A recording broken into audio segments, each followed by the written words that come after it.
In the middle of a forest, inside a house, Maddie is cooking a fancy lamb dinner using her laptop as a guide. What's interesting is that she's deaf, but her laptop helps her.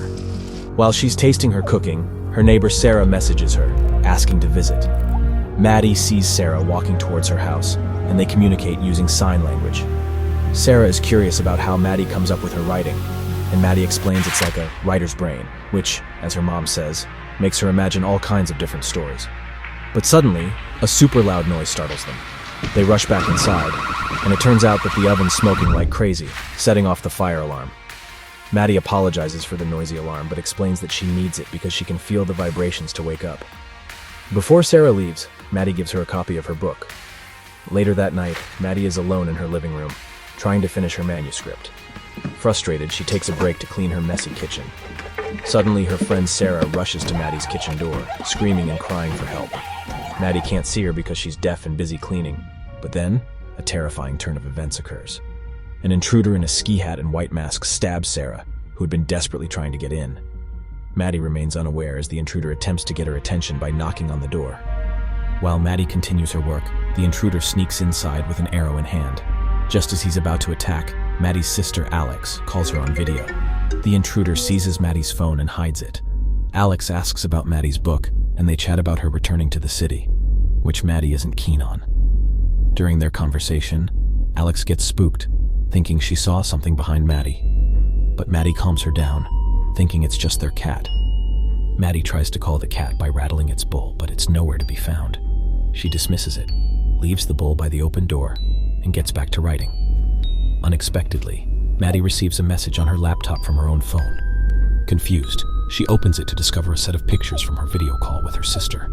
Terrified, she realizes the intruder is holding her phone just outside the door, prompting her to quickly lock it. The intruder, armed with a crossbow, tries every door of the house, but Maddie manages to lock them all. Then, the power goes out, and she watches him slash her tires from a window. Trapped and desperate, Maddie grabs a lipstick and writes on the glass door. She pleads that she won't reveal his face, and her boyfriend will be home soon, hoping he'll buy her bluff. In a surprising move, the intruder takes off his mask, exposing his face and neck tattoo. He asks Maddie if she can read his lips, and she nods. Now that she's seen him, she knows he must kill her.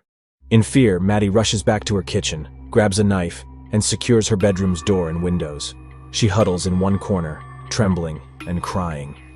Suddenly, something starts banging on one of her windows, and Maddie looks up to see the intruder, carrying Sarah's lifeless body and hitting it against the window pane.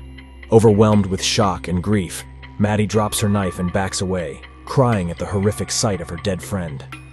Maddie has a realization that Sarah might still have her own phone. She tries to outsmart the intruder by setting off her car alarm to distract him. Seizing the moment, she makes a dash for it, opens the window, and reaches for the phone in Sarah's back pocket. The intruder quickly catches her in the act, attempting to snatch her, but she slams the window on his fingers. He screams in pain and tries to force the window open, but she fights back with a hammer, forcing him to retreat, and she secures the window once more. Not wasting any time, Maddie hides as the intruder searches around the house. She sneaks out of the kitchen door and hides under the patio crawl space. Just as she's about to make a run for it, the intruder fires his crossbow, freezing her in her tracks. Determined not to become an easy target, she races back into the house and makes it to safety. With her life hanging by a thread, Maddie heads upstairs to her loft. She opens a window, squeezes herself out, and lands on the roof. Despite her fear, she tosses a flashlight into the woods, grabbing the intruder's attention. He follows the light. Carefully, she walks across the roof to the front of the house, her leg throbbing with pain. As she descends from the roof, the intruder catches her off guard with an arrow to her leg. He takes another shot, barely missing her head. Gritting her teeth, Maddie pulls herself up, determined to survive. Maddie manages to knock the intruder down as he attempts to climb onto the roof. She seizes his crossbow and shoves him to the ground. Despite her painful limp, she retrieves the crossbow and hurries back into the house just in time to close the upstairs window. As she readies the crossbow, Sarah's boyfriend John arrives at the front door, searching for his girlfriend. The intruder stops him in his tracks, pretending to be a police officer, and asks for identification. He claims to have responded to a 911 call from a resident, stating that an intruder knocked him over and stole his gun and radio. He asks to borrow John's phone to call for backup. However, John becomes suspicious, pointing out that Maddie is deaf and mute. and questions how she could have made the call. John hints that there might be a spare key hidden under a plant by the patio. While the intruder goes to search for the key, John prepares to strike him from behind with a rock. Maddie sees this from the kitchen door and starts banging on the glass. The distraction momentarily diverts John's attention, giving the intruder an opportunity to stab him in the neck. Gasping for air as blood spurts from his neck, John doesn't give up easily. They both tumble to the ground, with John locking the intruder in a chokehold. Maddie watches the struggle, assessing her options for escape. In her desperate situation, Maddie contemplates her limited choices. She can't outrun the intruder with her injured leg. Using the crossbow requires a perfect shot. Attempting to restore power will likely result in her capture before she reaches the switch. Hiding offers no guarantee either, as the intruder can easily break a window with a rock. She realizes she's running out of time, her heart aching with pain, and her prospects of survival dwindling rapidly. The intruder breaks free from John's grip, and John succumbs to his injuries, unable to aid Maddie. Seizing the opportunity, Maddie shoots an arrow into the intruder's shoulder, causing him to cry out in pain and rage. He relentlessly pursues Maddie back into the house and traps her hand in the middle of closing the kitchen door. Maddie can only cry in agony as he stomps on her hand, shattering her fingers. Summoning her last ounce of strength, she retrieves her hand back into the house. Fighting to defend herself, Maddie, with her remaining hand, documents the intruder's description on her laptop and locks herself in the bathroom. As she awaits his impending intrusion, the intruder sneaks through the broken window and stealthily approaches her. Just as he's about to strike, Maddie feels his breath on her neck and swiftly turns to stab him in the knee, causing him to scream in pain.